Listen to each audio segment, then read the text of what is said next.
Arkadaşlar merhaba, YouTube kanalıma hoş geldiniz. Bugün sizlerle son bir çalışma daha kolla ilgili yapıp ondan sonra normal beden çalışmalarını kaldığımız yerden devam edeceğiz. Bugün sizlerle kameraya da göstereyim ben. Şöyle bir kol yapısı.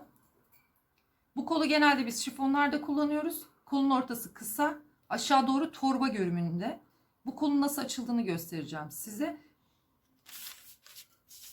Bunu genelde dediğim gibi hani çok ince kumaşlarda, daha yoğun kumaşlarda kol ağzı daha güzel ve estetik dursun diye kullanıyoruz bunu da. Kolun ortası mutlaka kısa yerde kalıp aşağı doğru bildiğiniz torba biçimini alıyor. Açılımının nasıl yapıldığını göstereceğim şimdi. Bunda herhangi bir şekilde bedene ihtiyacımız olmayacak. Arkadaşlar yine başlamadan kanalıma abone olmayı, videolarımı beğenmeyi unutmazsanız çok çok sevinirim. Şimdi bunu da sadece kol üstünde göstereceğim. Kolun ortasından itibaren bu sefer açılımları üst tarafta değil sadece kol ağzında açacağız. Üst tarafa hiçbir şekilde dokunma yapmıyoruz. Şifonlarda dediğim gibi kumaş çok ince olduğu için bazı açma işlemleri yaparak kolu geniş tutarak çıtlamaları engellemeye çalışıyoruz. O yüzden mümkün olduğunca şifon çalıştığınız zaman kollarınızı bir parça daha rahat yapın. Yani bu ana kalıp üstünden giderseniz kollar çok dar gelir. Hareket ettiği zaman kasma işlemi yapar. O yüzden de ne yapar? Mutlaka atar, çıtlar. O yüzden sorun çıkartır. O yüzden mümkün olduğunca kollarınızı geniş tutmaya çalışın. Şifonlarda özellikle. Şimdi kolun ortasından itibaren düzlük noktasından kendime birkaç tane yer alıyorum. Şimdi ben 2 santim aralıklarla birkaç tane yer işaretleyeceğim. Bu alanlarda kol ağzını açacağım. Benim en fazla yaptığım kol ortasından doğru işaret aldığımda 3 tane bu tarafa, 3 tane de bu tarafa alıyorum. Onun üstünden gidiyorum. Şimdi kol ağzındaki alanımı trubakar noktasında bırakıp aşağıya doğru daha fazla uzun istiyorum. O yüzden 48 santim kol boyumu aldım. Onun üstünde kol ağzında hem kolun ön tarafına hem de kolun arka tarafına 3 tane nokta elde ediyorum. Bu noktalardan şimdi açmalar yapacağız. Şimdi kopya almaya başlayabiliriz. Kol ağzımız bayağı geniş olacak bunda. Kol ağzınızın miktarını kaç santim istiyorsanız önce bir hesap yapın. Kol ağzım kaç santim, bu kolu kaç santim açsam aşağı yukarı benim istediğim ölçüye gelir diye değerlerinizi ona göre verebilirsiniz. Şimdi benim kol altım normalde 26 santim geliyor, 25 santim geliyor burada. 25 santimin üstünden kol ağzını 1/2 olarak düşünün. Yarısında ne kadar görünmesini istiyorsanız ara değerlerde o kadar santim verebilirsiniz. Ben şimdi bir gün size santim almadan mesela 5 santim açaraktan bu kolu kaç santime getirebilirim. Artı bir de yan taraflarından ek olarak yine açma işlemleri vereceğim. Onları göstereceğim şimdi. Şimdi kol altından itibaren ilk çizgimi çizdim. En son orta açmaları verdikten sonra kolun yan taraflarından da eksik kalan kadar bölgelerimi tamamlamaya çalışacağım. Şimdi bitmiş olan noktalarımdan bakın gösteriyorum size. Benim normaldeki beden çıtlarım şu an değişmeyecek. Sadece ilk noktama kadar geliyorum. Paylarımı da vereyim hatta. Vererek geliyorum bakın. Birinci noktamı aldım. Alttan da birinci noktamı aldım. Sadece alt kısımda açacağım için aşağıya 5 santim değer veriyorum. Yukarıda sabit tutuyorum. Bu noktayı alıyorum. Geriye kaydırıyorum. İkinci noktamı çiziyorum. İkinci noktamı çiziyorum. Yine yukarıda sabit tutuyorum. Aşağıda 5 santim değerimi veriyorum. Yukarıdaki noktamı sabit tutup bir önceki çizgime geri getiriyorum. Üçüncü noktamı çizdim. Üçüncüyü çizdim. Yine üçüncü noktadan sabit tutuyorum. 5 santim değer veriyorum. Yukarıyı sabit tutup bir önceki noktaya kaydırıyorum.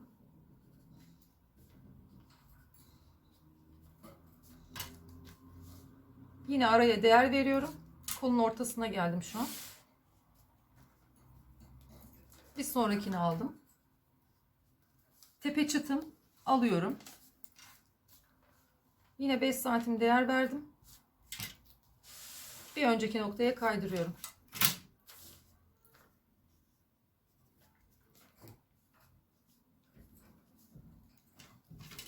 Yine 5 santim değer verdim. Yukarıda sabit tuttum. bir önceki noktaya kaydırıyorum. Sanırım milajım yetmeyecek burada. Oraya bir ek yapacağım ben şimdi. Yine 5 santim değer verdim. Evet, şu noktada bu kadar eksiğim kaldı. Şuraya hemen bir ek yapalım. Şimdi arkadaşlar ekimi yapıştırdım zaman kaybı olmasın diye. Şimdi kalan noktalarımı en son yerimde aldıktan sonra kalan noktalarımı çiziyorum.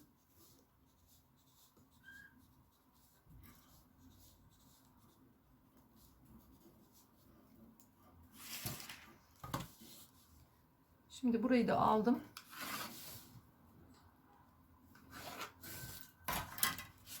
Şimdi kolumun ölçüsüne bir bakıyorum şu an. Kaç santimlik bir kol olmuş? Bana yetiyor mu, yetmiyor mu diye. Şu an 61 santim geliyor. Yani yarısına baktığınız zaman kol ağzımız 30 santim kadar, 30,5 santim kadar bir santim olacak. Eğer bu miktarı yeterli bulmuyorsanız şimdi şöyle bir şey yapalım. İkiye tam katlayalım kalıbımızı. Hem düzlüğümüzü çizelim. Şimdi kol kalıbıyla işimiz bitti. Yine tam önle arkanın bitmiş noktasına dayıyorsunuz. Eğer şurada çok az bir farklılık çıkarsa açmalardan kaynaklıdır. Onu hiç dikkate almıyorsunuz.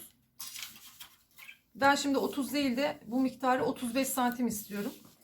O zaman ne yapacağım? Bu yanda benim eksik kalan miktarım kadar birleştirme yapacağım. Tabi bu birleştirmeyi yaparken ilk önce bitmiş noktadan bitmiş noktayı çizip artı üstüne dikiş payını verseniz daha iyi olur.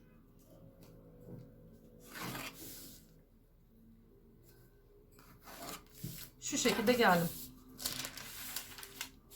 Şimdi yan taraftan orta noktam 48 santim. Yan taraftan bu torbanın ne kadar aşağı doğru gitmesini istiyorsanız, diyelim bileğe kadar gitmesini istiyorsanız, yani kol ağzının esas ölçüsünü yakalamak zorundasınız. O yüzden ne yapacağım? Benim 48'in üstüne bu 60 santimi tamamlamam lazım. Eksik kalan 12 santimim oluyor. Yani demek oluyor ki burada 12 santimi torba miktarı kadar yapabilirim. Bunu iki şekilde göstereceğim size. İki farklı şekilde torba olayı yapılabiliyor. Birincisi şu şekilde. Bakın.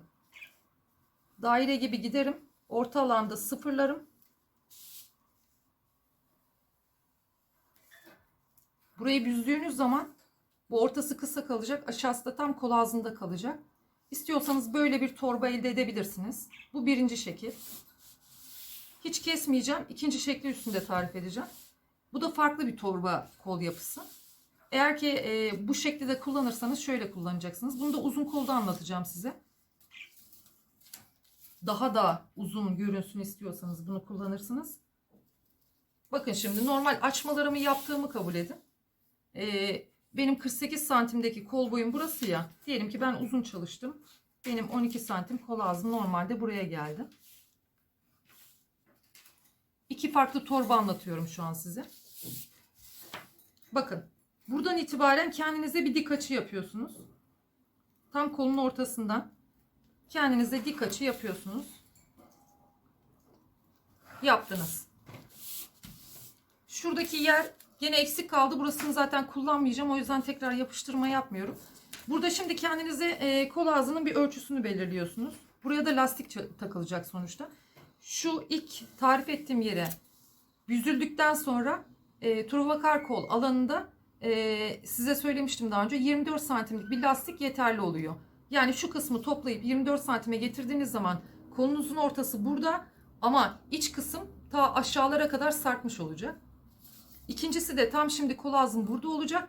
Öbür miktar daha aşağılarda olacak. Şimdi kendime bir kol ağzı ölçüsü belirledim. Ben şimdi burada 30 santimlik bir kol ağzı kullanmak istiyorum. Bu 30 santimlik kol ağzında eğer ki istiyorsanız dediğim gibi bu ikinci anlatımdır. Daha da fazla godesini artıracağım şimdi. Bakın. O 5 santim vermiş olduğum yerin üstüne neredeyse 3 santim 4 santim kadar daha verdim. Kolu daha da genişlettim. Şu şekilde geldim. Kolun tam yarısından itibaren bakın şöyle kendime bir torba elde ediyorum.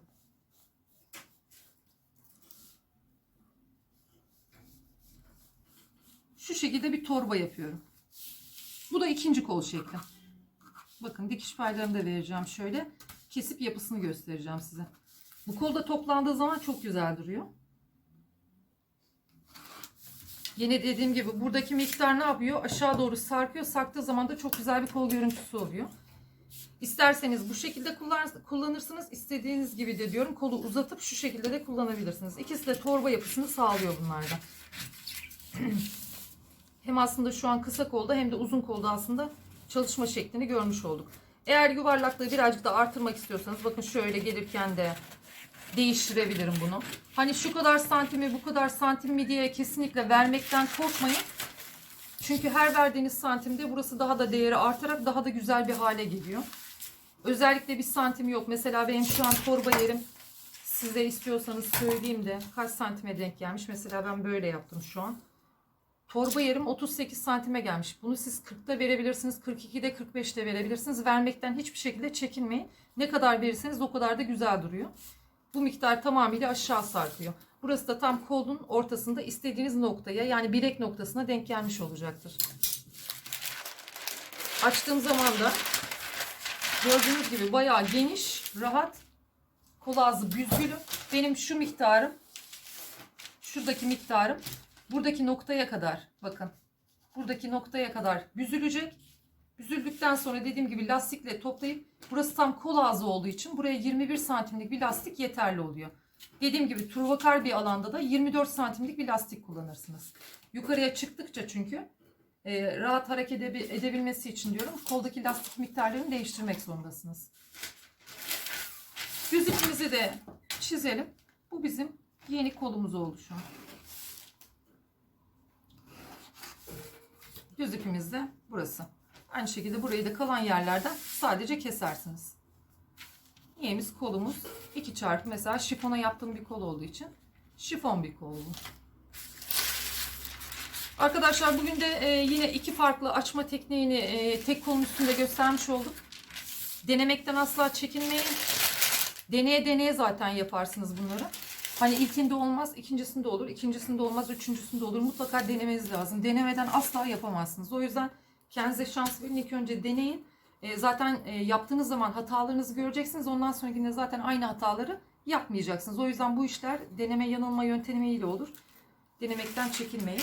Bir sonraki videomuzda artık kollarla işimiz bitmiş olsun. Arkadaşlarımızın istekleri var. O istekler doğrultusunda büstiyer kalıbını hazırlayacağım. Bir sonraki videomuzda görüşmek üzere diyorum. Kanalıma abone olmayı, videolarımı beğenmeyi unutmazsanız çok sevinirim. Hoşça kalın.